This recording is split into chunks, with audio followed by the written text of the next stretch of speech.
Aujourd'hui, nous allons voir ensemble comment entretenir les groupes café sur les machines à café Philips, Seco et Gaggia.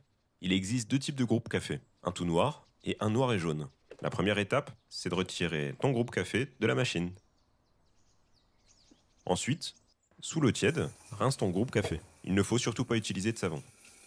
Je te conseille d'utiliser un pinceau pour enlever tous les résidus de café qui sont coincés dans le groupe café. N'hésite pas à passer un coup vraiment partout. N'oublie surtout pas de nettoyer cette pièce en inox pour qu'elle soit bien propre. Une fois terminé, tu peux commencer à les goûter. Ensuite, mets-le de côté pour le laisser sécher. Vérifie dans un premier temps le joint. Il doit être souple et non craquelé.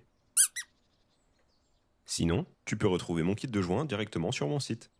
Après avoir vérifié le joint, tu peux appliquer de la graisse silicone alimentaire. Tu l'étales ensuite de manière homogène à l'aide d'un pinceau ou de ton doigt. Retourne le groupe café pour pouvoir accéder à l'autre côté du joint. Tu vas pouvoir aussi graisser ce côté en étalant bien la graisse silicone alimentaire. Une fois terminé, tu vas pouvoir commencer le graissage des deux glissières du groupe café. Tu mets de la graisse silicone alimentaire et tu viens l'étaler directement à l'aide de ton pinceau. N'hésite pas à en mettre vraiment tout le long de la glissière. Tu peux faire de même avec l'autre côté. Tu remets de la graisse dans la glissière et tu réétales avec ton pinceau comme l'autre côté. Le troisième élément sur lequel il faut appliquer de la graisse silicone alimentaire est l'axe qui se situe en partie basse du groupe café. Ce sont ces deux points juste ici. Le quatrième endroit où il faut appliquer de la graisse silicone alimentaire est l'axe du piston. Tu viens appliquer 2 points de graisse de chaque côté de l'axe et tu viens étaler directement cette graisse avec ton pinceau. N'hésite pas à faire bien remonter la graisse le long de l'axe.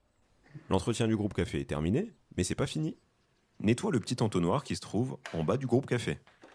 Ensuite, tu passes un petit coup avec un chiffon humide à l'intérieur de la machine pour enlever tous les résidus de café qui peuvent encore traîner.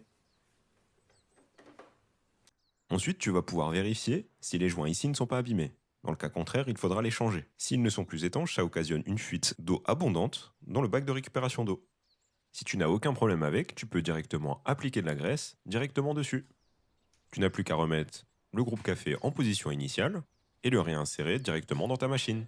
Tu le remets dans les deux glissières en partie basse et tu appuies dessus jusqu'au clic. Et voilà, tu as fini l'entretien de ta machine à café.